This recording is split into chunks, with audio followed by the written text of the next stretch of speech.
ಅವಶ್ಯವಾಗಿ. ಹಾಗೂ ನಾನು ನಿನಗೆ ಹೇಳಿದ್ದೆ, ಈ ಯುದ್ಧದಲ್ಲಿ ಮೋಸದಾಟ ಅವಶ್ಯವಾಗಿ ಆಗುವುದು ಹಾಗೂ ಎರಡೂ ಪಕ್ಷಗಳಿಂದ ಆಗುವುದೆಂದು. ಆದರೆ ನಿನ್ನ ಪರಾಜಯಕ್ಕೆ ಕಾರಣ ವಾಸ್ತವವಾಗಿ ನಾನಲ್ಲ, ನೀನೇ ಸ್ವಯಂ ಕಾರಣ. ನೀನು ಪರಿಸ್ಥಿತಿಯನ್ನು ಸಂಪೂರ್ಣವಾಗಿ ತಿಳಿಯದೆ ಕಾರ್ಯ ಕೈಗೊಳ್ಳುವೆ. ಅದರಲ್ಲಿ ನನ್ನ ದೋಷವೇನೂ ಇಲ್ಲ.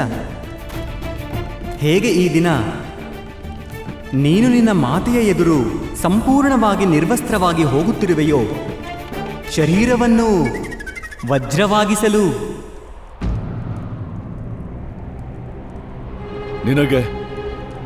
ನಿನಗೆ ಹೇಗೆ ತಿಳಿಯಿತು ವಾಸುದೇವ? ನಾನು ಸ್ವಲ್ಪ ಶಾಸ್ತ್ರಗಳನ್ನು ಓದಿದ್ದೇನೆ ಭ್ರಾತಾಶ್ರೀ. ಹಾಗೂ ನನಗೆ ತಿಳಿದಿದೆ, ತಪಸ್ಸಿನ ಫಲವನ್ನು ಯಾರಿಗಾದರೂ ರಕ್ಷಣೆಗಾಗಿ ದಾನ ಮಾಡಬಹುದು ಎಂದು. ನಾನು ಮಾತೆ ಗಾಂಧಾರಿಯು ಕುರುಕ್ಷೇತ್ರದ ಒಳಗೆ ಬರುತ್ತಿರುವುದನ್ನು ನೋಡಿದೆ. ವಾಸ್ತವವಾಗಿ ನೀನು ರಕ್ಷಣೆಯನ್ನು ನಿನ್ನ ಮಾತೆಯಿಂದ ಯುದ್ಧದ ಮೊದಲೇ ಏಕೆ ಪಡೆದುಕೊಳ್ಳಲಿಲ್ಲ? ಈ ಪ್ರಶ್ನೆಯಂತೂ ಅವಶ್ಯವಾಗಿ ಇದೆ ನನ್ನ ಮನಸ್ಸಿನಲ್ಲಿ. ಪಡೆದುಕೊಂಡಿಲ್ಲವಾದರೆ ಇಂದು ಪಡೆದುಕೊಳ್ಳುವೆ.